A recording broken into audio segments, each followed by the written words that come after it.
और मुख्यमंत्री में अब आपको सुनवाते हैं बयान बवाली, यानी ऐसा बयान जिस पर बवाल मचा हुआ है। महागठबंधन में वैसे तो कई सीटों पर आपस में ही पार्टियां भिड़ गई हैं, लेकिन सबसे ज्यादा चर्चा दरभंगा की गौड़ा बौराम सीट की हो रही है।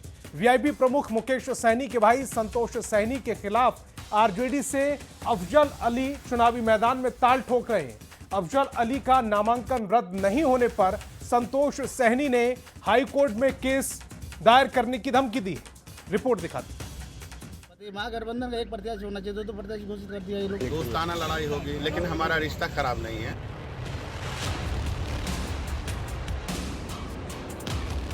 महागठबंधन में फ्रेंडली फाइट अब आमने सामने की लड़ाई हो चुकी है। विपक्षी गठबंधन की सबसे बड़ी पार्टी आरजेडी ने अपने ही सहयोगी वीआईपी के राष्ट्रीय अध्यक्ष के खिलाफ उम्मीदवार उतार दिया है, जिससे सियासी माहौल तनावपूर्ण हो गया है। घटक दलों में खींचतान के बीच दरभंगा की गौड़ा बौराम सबसे हॉट सीट बन गई है, क्योंकि विकासशील इंसान पार्टी के संस्थापक और बिहार सरकार के पूर्व मंत्री मुकेश सहनी के भाई के खिलाफ आरजेडी के उम्मीदवार अफजल अली पीछे हटने को तैयार नहीं है। आरजेडी सुप्रीमो लालू प्रसाद की ओर से लेटर जारी होने के बावजूद अफजल अली चुनावी मैदान में उतरने पर अड़ गए हैं।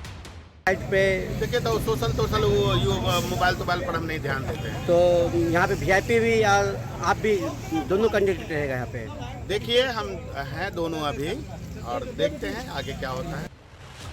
आरजेडी उम्मीदवार अफजल अली ने गौड़ा बौराम में खूंटा गाड़ दिया है। मुकेश सहनी के भाई के खिलाफ हुंकार भर रहे हैं। साथ ही ये भी दावा कर रहे हैं कि खुद तेजस्वी गौड़ा बौराम में चुनाव प्रचार के लिए भी जाएंगे और अफजल अली के लिए वोट भी मांगे।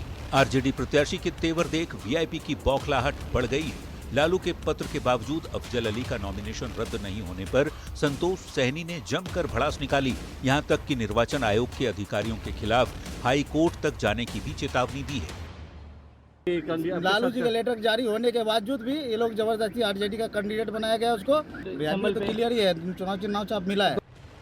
मुकेश सहनी के भाई संतोष निर्वाचन आयोग पर आग बबूला है। संतोष सहनी इस बात से नाराज हैं कि सरकारी अधिकारियों ने आरजेडी प्रत्याशी अफजल अली का नामांकन आखिर रद्द क्यों नहीं किया, जबकि आरजेडी सुप्रीमो लालू प्रसाद ने खुद पत्र लिखकर अफजल का नॉमिनेशन कैंसिल करने को कहा था। यहाँ के जितने भी है जातिवाद कर रहा है, अंदर बैठा हुआ आदमी सारा के सारा बिका हुआ है। जी जी जी, क्या हुआ सर? मैं इसमें हाई कोर्ट में जा केस करूंगा इसके सबके खिलाफ।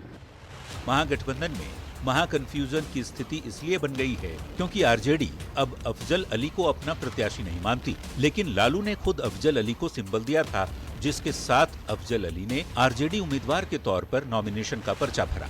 प्रशासन इसी आधार पर अफजल अली को वैध कैंडिडेट बता रहा है, क्योंकि उन्होंने सारे कागजात जमा किए। हालांकि अब ये मामला मुख्य निर्वाचन पदाधिकारी तक पहुंच गया है। ऐसे में देखना होगा कि मुख्य निर्वाचन पदाधिकारी गौड़ा बौराम में अफजल अली की उम्मीदवारी को लेकर क्या फैसला लेते हैं। दरभंगा संवाददाता विपिन दास के साथ ब्यूरो रिपोर्ट, न्यूज़ 18।